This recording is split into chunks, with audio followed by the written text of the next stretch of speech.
Alright, what's up? We'll give it a minute before we really get going into anything math-wise. I'm still getting set up here. Guess what? You can hear me. My mic's being a little weird right now. So let me know if so, and then I'll give it a minute. And if you're joining to finish something from one of my classes, let me know if there's something that you need help with. And we'll answer that, and if not, I can just kind of talk about each of the IXLs. But like I said, we'll give it a minute or so, and then I'll go through the couple different ones, the Algebra 1 and the Algebra 2 and the pre-calc, if nothing else changes in the next couple minutes. So still getting set up here, and like I said, is there anybody that can tell me if you guys can indeed hear me right now? Because I don't think my microphone's working, or it wasn't earlier at least. If so, just give me a heads up. And we'll try to make some changes here if need be.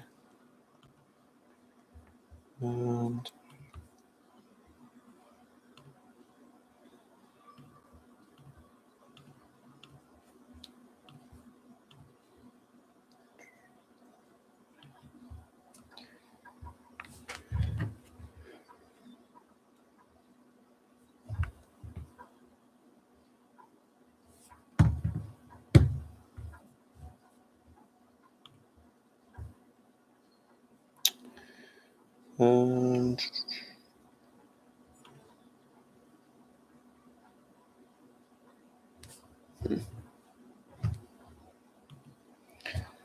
yeah, like I said, we'll get going here in just a second. Still getting everything set up. We'll give it another minute or two in case there's anybody that wants to join. I'll put it out on Twitter too, just in case.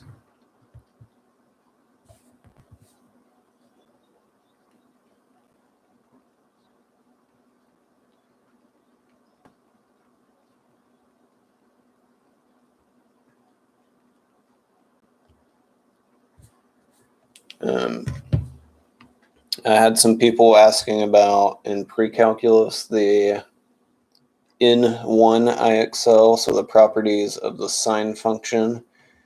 And then in Algebra 1, I think it was Z.1. Let me go look real quick.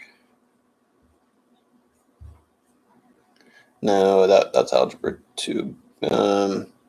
BB.1 and BB.2, where you were doing things with quadratics. And then let's see if I was right about Z1 for Algebra 2.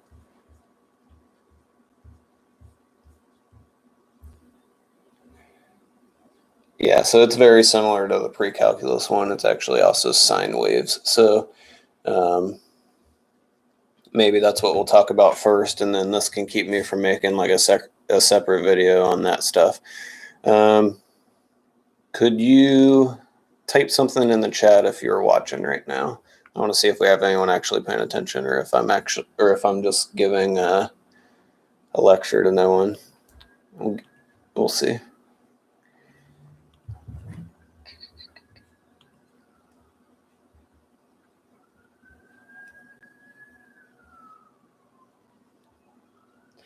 It must be a lecture to no one.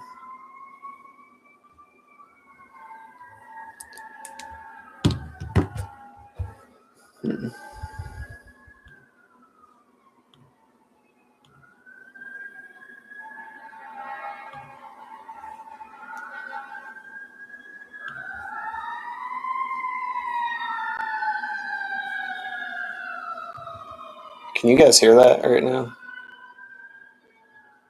That's crazy.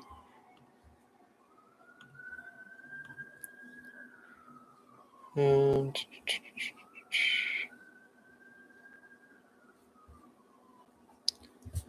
let's go here.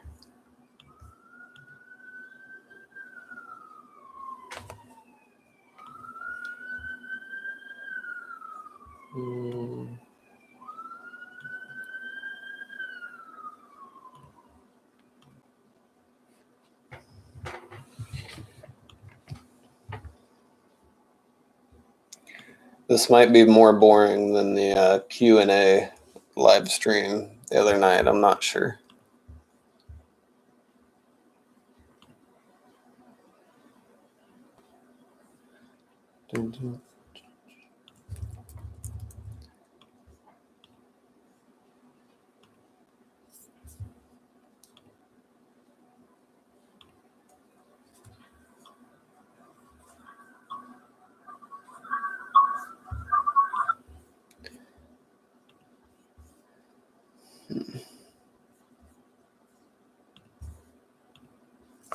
Well, I said I'll give it a few minutes, and then I'll just start talking about the different IXLs here and record that. So I joked about this the other night. This is about the extent of my whiteboard that I have at the moment. Real tiny one, but I can maybe like do some pointing and stuff like that. So that's gonna have to work for right now. I did not make the Walmart trip that was suggested the other day. So that being said, I guess we will jump into let's do the pre-calculus one first. That's what I had the questions on. So this was IXL N.1 for those in pre-calc. On N.1, it said to find properties of sine functions is what this one was about. So find the amplitude, find the vertical shift, find the period of a graph because it's a wave. I think this got into phase shift as well. So I'll go through a couple different problems as examples, and then maybe those can help. And then if nothing else, if people are watching this later, they can leave comments. So I'll just go through a couple of my own, and I'll have to write them out here. I put out on Twitter, I was trying to get someone to explain to me how I could do like screen share while also being live, because I know how to do like one or the other. And someone mentioned using like OBS. I think shout out Gavin. I think he's the one that helped or mentioned that at least, or maybe Mick. So I'll have to check that out. I've never really used that before, so we'll take a look at that. So to get into the sine wave stuff, like I said, I have this right here. Let's see if I can hide the. I want Commander Hydra. I think I gave you credit a second ago. Let me see.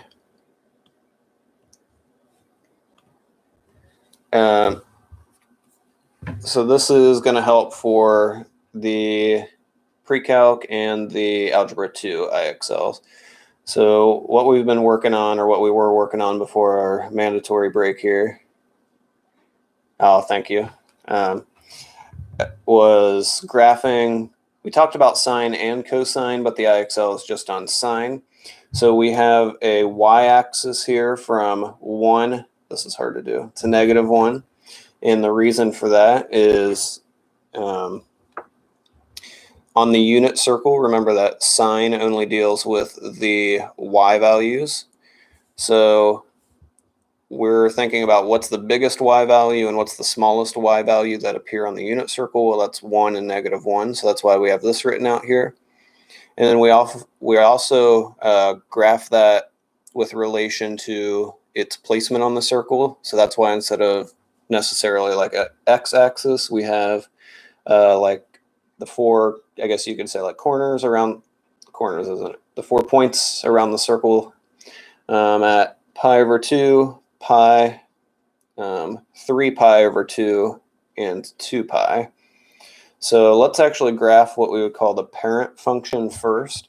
So the parent function, every time I bring this up, there's some like confused looks, I feel like, in class. All I mean by that is the most basic version of whatever we're graphing.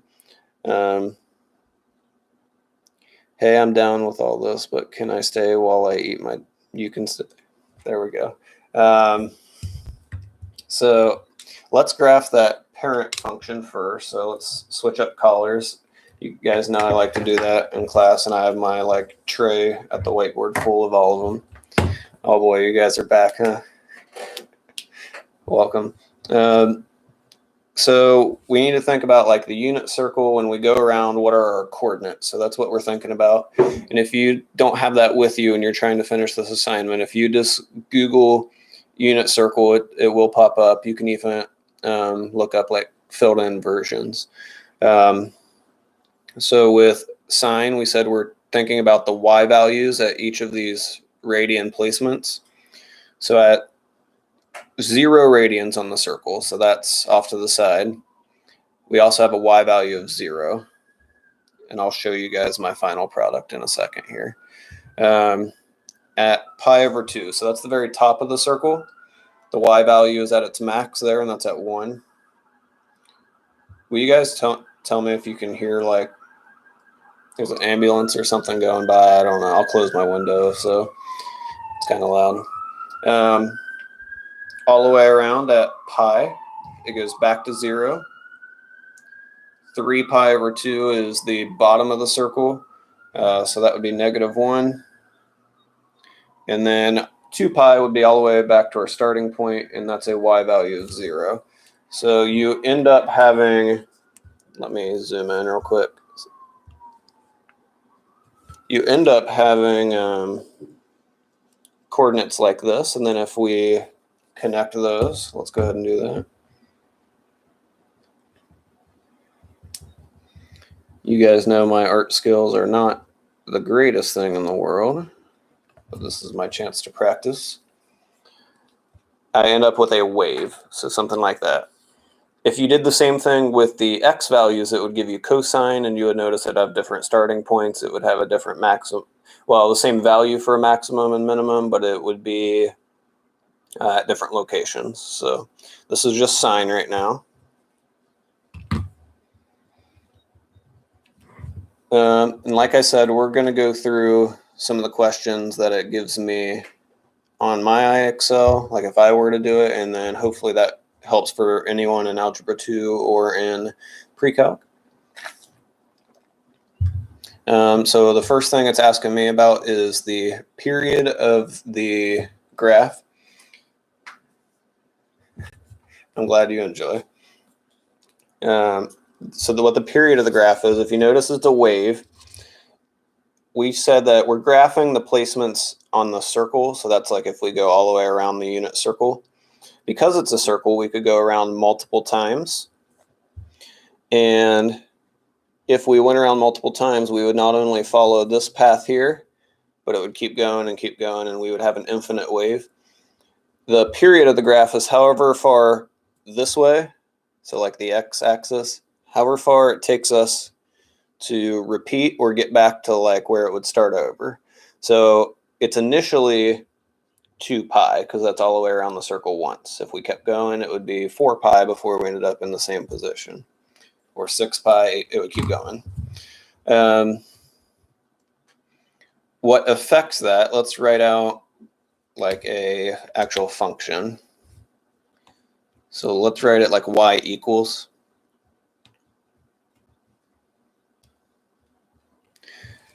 When we're talking parent graph, is this all flipped for you guys? You guys will have to let me know that too.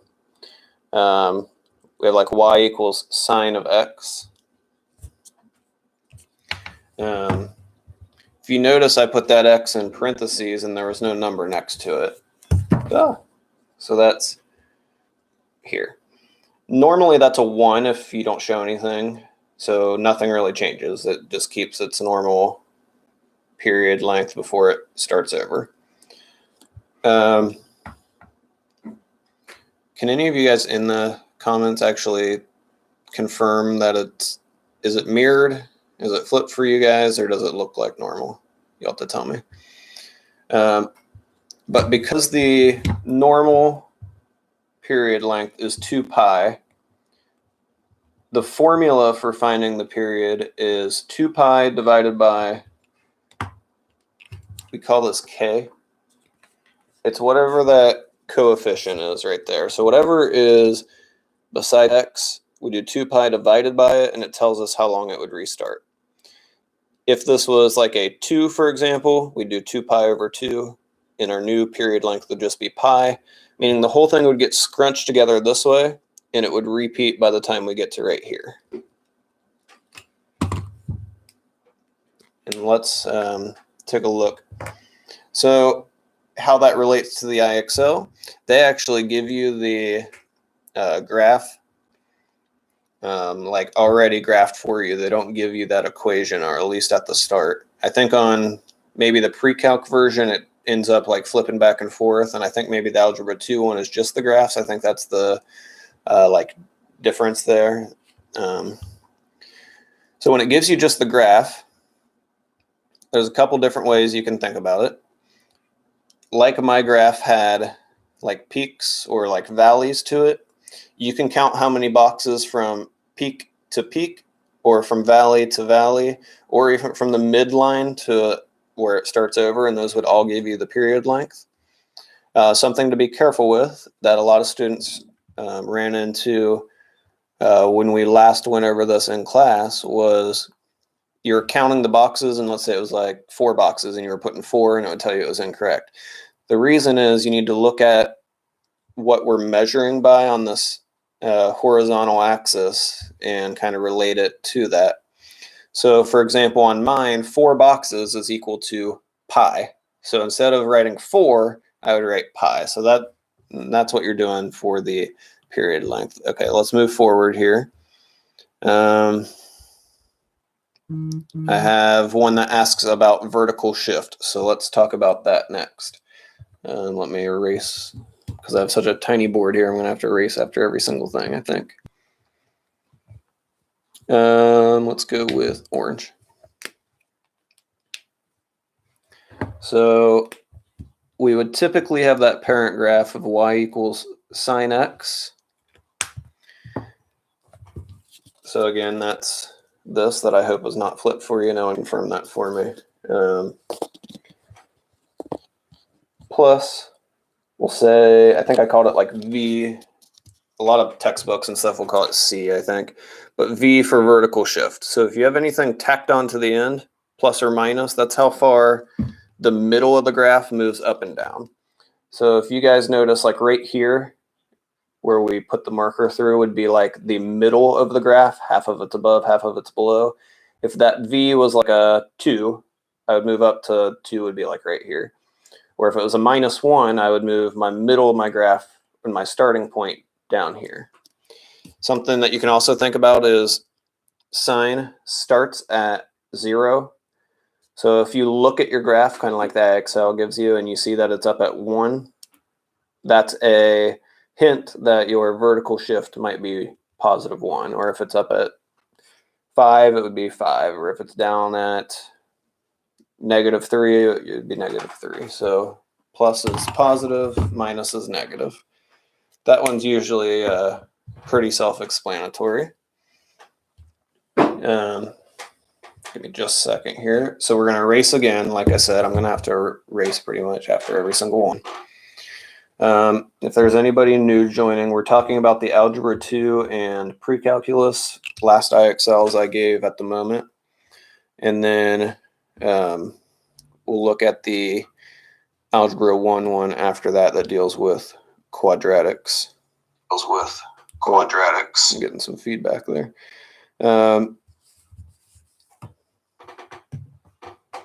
Trying to pull up on my phone too so I could chat with you guys if need be. It's easier than typing on here at the same time, how I have it set up. Okay, so if we move forward on the IXL, so next it asks about amplitude, and I am seeing now the difference on pre-calc. It has given me the equation, so we'll talk about both. So what the amplitude is, and this is something we said, like when we're dealing with waves, you might have heard about this in like physical science or something like that. When you're dealing with like sound and frequency and stuff like that, it's if you if you relate it back to what we've done with transformations on a graph, it's how much it goes this way. Basically, we're like The period is like how much it gets squished or stretched in this direction, and vertical shift is how much if we picked the whole thing up and moved it up or down. So amplitude is this, and let's talk about that. So we'll go back to writing out the equation, y equals sine x here. Let's go with blue.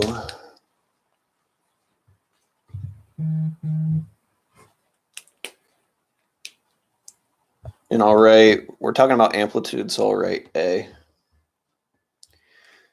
So amplitude, the best way I would say about thinking about it is from the midline that we just talked about with that marker. So like the middle, not the top or not the bottom, but the middle of the graph to either the top or the bottom. So it's like just from the middle to the top is probably what I would say. So if you're given a graph and asked for amplitude, and we said that's A, so that's like a coefficient out front here.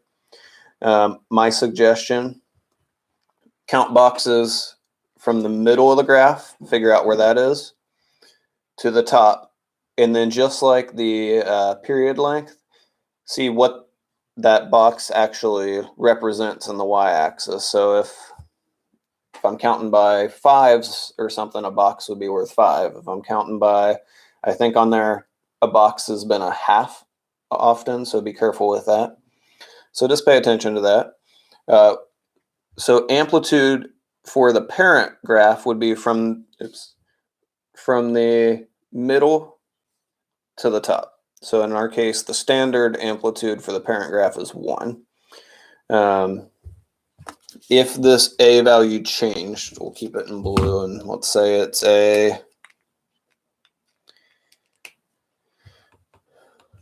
say it's a 4. Typically it's a 1 if you don't see anything. That 4 would tell me this point would go all the way up to 4. So that's how it changes. It stretches that hill or it sinks that valley down. And something that we don't really mention on the IXL, or we didn't previously, is that you can think about it as like the absolute value. Even if that's a negative number, we're still counting, let's say, like middle to top. So negative would flip the whole thing over, but you would still count middle to the top to find that correct number. So, all right, we'll keep moving. So like I said before I go to the next one, the pre-calc version of this gives you the function as well, and it'll say like f of x equals 2 sine x. So you just type 2 in or something like that.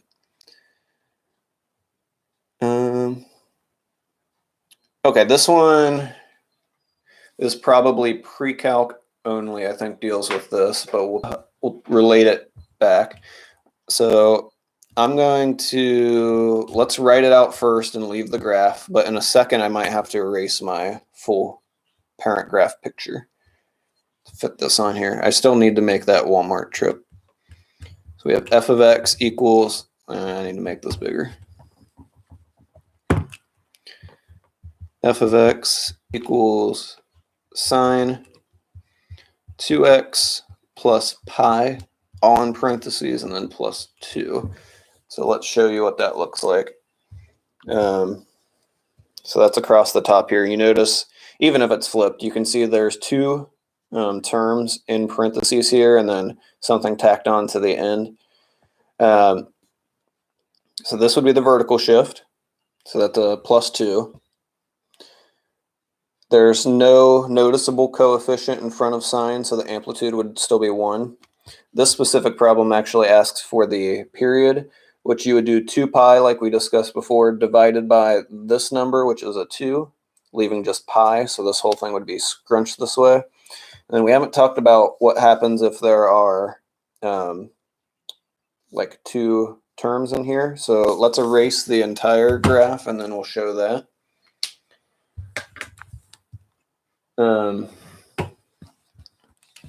Just something if you're sitting there listening. If you have questions on anything, these weren't fun. Yeah, they probably aren't the most fun thing. There's a lot of moving pieces to them. But if you're sitting there watching this, and you have questions about any other things, any other math, anything we've done earlier on, maybe even not math, I can try. Let me know. I'm here to help for at least while we're live here, and if you leave a comment later, I'll check it out. So we were going to talk about those two separate terms, so I'm going to write that out. Oh, you guys can't see the purple at all. That's unfortunate. We'll just leave it in the black.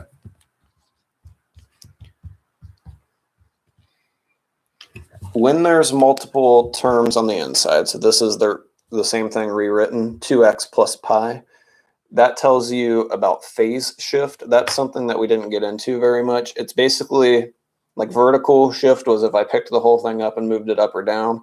This is basically horizontal shift if I picked the whole thing up and moved it left or right.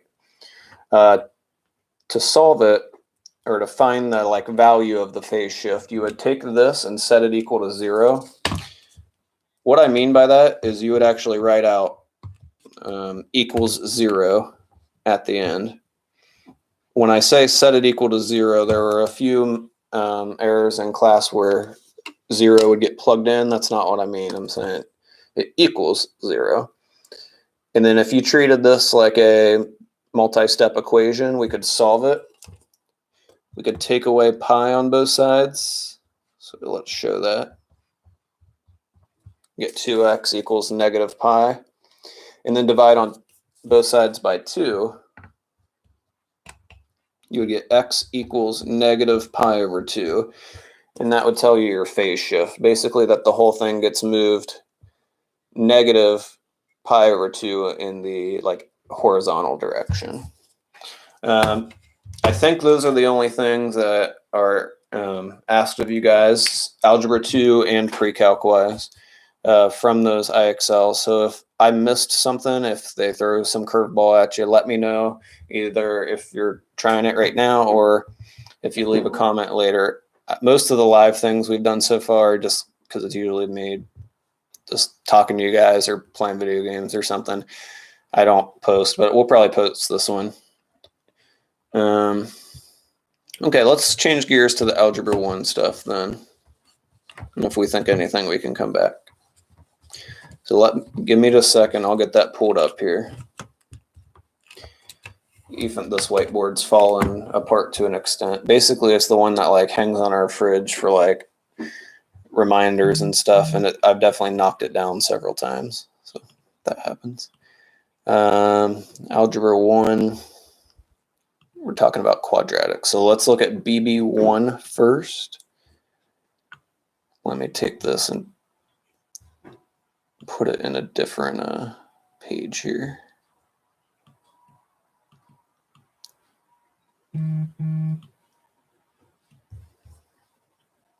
Okay, so with BB1 versus BB2, 1 is kind of like what we were just discussing, where it gave you the picture version, and then 2 is it gave you the equation, or yeah, I think they give you an equation version. So there's very similar. You can see all this is connected, and it just builds upon itself from one math class to another. We're actually working back to Algebra 1 now. It's a graph, just like the sine waves we were dealing with before. And except with a quadratic, it gives you a parabola. That's that U shape, either opening down or opening up. When it gives you the graph, there's a few different pieces it could ask for. I'm going to actually, instead of graphing the parent graph, I'm going to graph one that's just a little bit off, because it's going to be easier to show kind of these different labels. So give me a second. We'll put my art skills to the test here.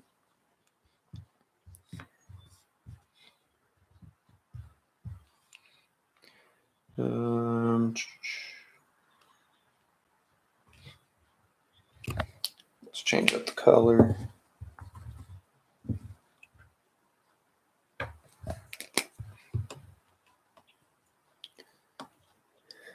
You guys like the spoon and the fork on the wall?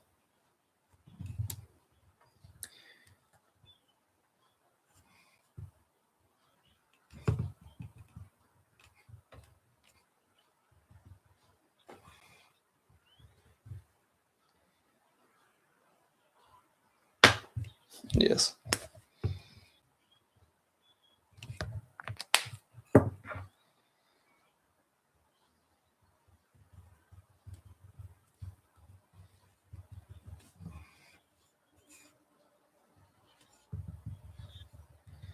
Okay. It takes a little bit longer to graph, but that's okay. So the first thing it asks me about is a y-intercept. So if you remember anything relating to linear equations, so talking about lines, there we go. There's a y-intercept in y equals mx plus b as well. That's the b value. For us, when you're given a picture like this, it's wherever we cross the y-axis. So let me get out of the way. So right here, because this is the vertical axis. So in my case, that's a 1, 2, 3, and I would say the y-intercept is 3. So that's what we mean by y-intercept. See what else? It asks for the equation of the axis of symmetry. So let me add to this drawing now. With a parabola, if you've dealt with these before, you know that they are symmetrical. Basically, they can fold onto themselves. Anytime something's symmetrical, it has to fold over something to like line up on top of itself. In the case of a parabola, that pink dotted line, that's called the axis of symmetry. So that's where if I picked up like one side of this and folded it over, it'd line up. It asks for an equation on IXL, and the reason it asks for an equation is because the axis of symmetry is a line. Unlike the y-intercept where that's a point, this is a line. So you have to put, in this case, it's x equals. The reason it's x equals is because everywhere on this line has the same x value. And in this case, it's 2. So you would type in like x equals 2. And when we get to the second IXL, we'll talk about how to find that without the picture. Let's see. Axis of symmetry. What else? Coordinates of the vertex. So the vertex is the turning point in the graph. So it's either the low point or the high point. If this was flipped over, in this case, it's not. So when it asks for the coordinates, you need to give x and y. Remember, left and right first, and then up and down. So in our case, that's 1, 2 is the x value. Up 1 is the y value. I believe the only other thing it would ask for on this is the maximum or minimum. That's just, it just wants the y value. So how far up or down. If it's a minimum, how far down. If it's a maximum, how far up. In the future, we'll talk about x-intercept, so like where it crosses this axis. In this example, it doesn't have any, and we didn't really get into that yet. So let's flip over to BB.2 now. So give me a second to do that, and we'll talk about how to find all this stuff without the picture, so how you can make the picture, basically. That's the extent of my art skills. So we'll get reset again here.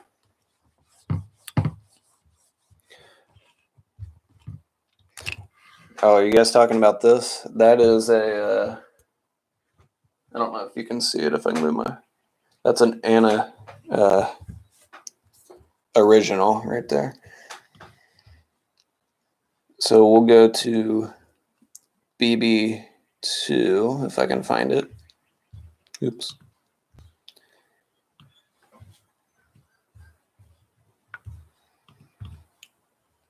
Quadratic function equations, yeah. So when we talked about this, we said that there's kind of a like how much you want for it. I'll have to ask her. She made it. There's kind of like a standard version of this equation. So we have y equals, because it's an equation. Let's do blue and black. That seems the best. A x squared, and we'll talk about each of these things in a second, plus b x, and then plus c. So something like this, it's a trinomial, at least in this setup. However, b and c are allowed to be 0, which means if that was 0, it'd basically go away and leave us with a binomial. or if that was gone, that'd be a binomial, or if both of those were gone, it would just be a monomial. A cannot be 0 for this to be a quadratic, which is what we're dealing with to make that parabola, because the degree of the whole thing would change. Remember, that's the biggest exponent, the squared in this case, would no longer be a 2, it would be like a 1 then. So that's why that A has to have something besides 0 right there. Let's go through kind of what we were doing a second ago and talking about the different things you might see here. Okay, so axis of symmetry, that's one of the things we talked about before. So this one actually has a formula. It's x equals, again, remember it's a line. We talked about that a second ago. Negative b divided by 2 times a. And I'll show you guys that. Negative b divided by 2 times a. These b and a values are the coefficients right here.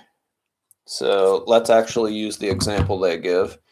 You guys will have to tell me if you can't see this.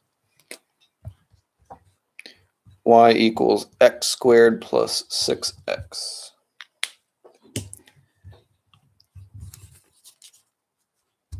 So with this one, it's x squared, so that a value is a 1 if I don't see anything in front of it.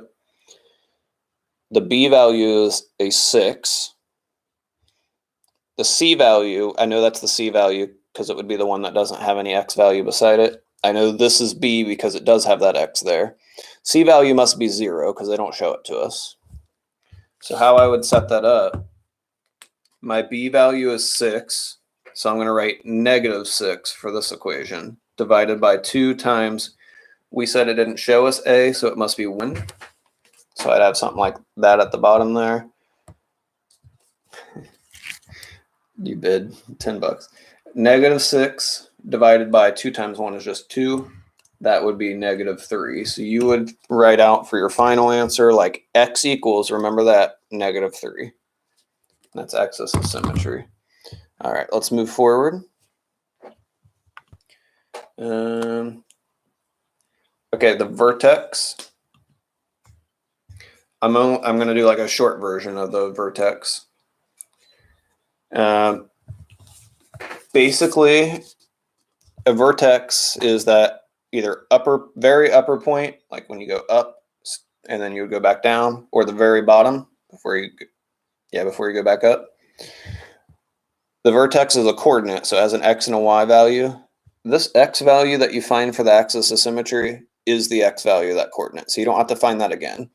Once you find this, to find the y portion of it, this gets plugged back into whatever the equation is that they give you.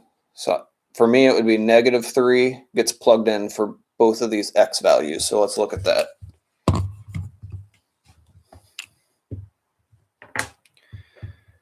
If you're using a calculator, make sure to put the negative 3 in parentheses. That's going to keep the exponent portion from throwing you off.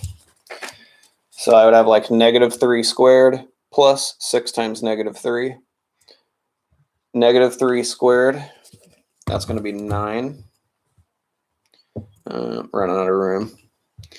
And then 6 times negative 3, that would be negative 18. If I do 9 minus 18, I'd equal negative 9. Put that up at the top here. So what that tells me is that's how far up or down that coordinate is. So the x value was the negative 3. The y value is that negative 9. So I would go left 3, down 9. Find that. So that's a vertex. Let's see what else it gives me. Vertex. Axis of symmetry, those are the more difficult ones. If it asks for a maximum or a minimum, it's just the same thing we just did, like finding the vertex, except it only wants you to tell it the y value. The vertex is always going to be the maximum, and the vertex is, or if it's flipped over, the maximum or the minimum if it goes like this. I think the only other thing that it might not have asked me this time was how to find the y-intercept. easiest one. It's whatever value is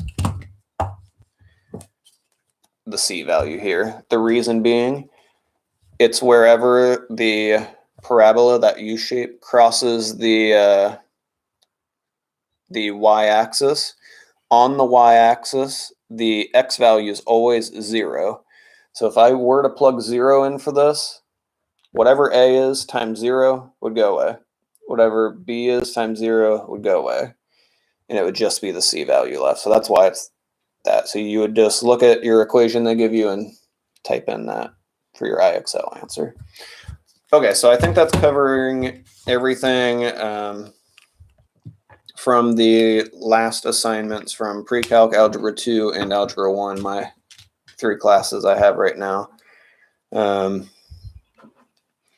think there's only like 4 or 5 of you guys here right now, and I only see 2 people going back and forth in the comments. But did you guys need help with anything before I shut this down?